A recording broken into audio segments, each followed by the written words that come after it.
the question stems from our conversation about bonds and his concern about if nations or the borrower can't pay the new bill, that is, pay the higher price. What are the risks of default and whatever its effects?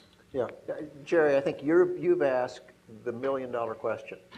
That it's only going to be answered. I hate to say that, it's going to only be answered with defaults. People are not going to be able to make payments on their bonds. Their bonds are going to be written down. I hate to keep mentioning Greece, it gets a little boring, but they've defaulted 7 different times in their history. I think there's not a practical person in the world that can say that if you buy a Greece bond, you're going to wind up with less than 100 cents on the dollar. You're going to lose money. I don't care what interest rate you're going to get. But my concern is that this debt won't go away and it has to be answered with defaults. That means that it's going to have to be answered if you own bonds.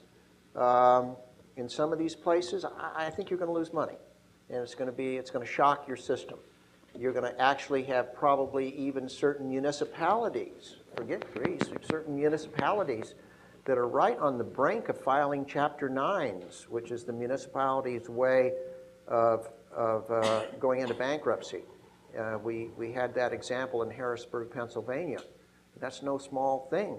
And the state finally bailed them out. But sooner or later, they're going to find a way. And I just think it's a scary proposition right now to have a lot of that debt, even if somebody's enticing you with 8 or 9 or 10 or 11%. I think you could get hurt on some of that stuff. I'd rather not be around. I think it's going to get written down. That's my opinion. When? I don't know, but I don't think I'm going to be holding it when it does.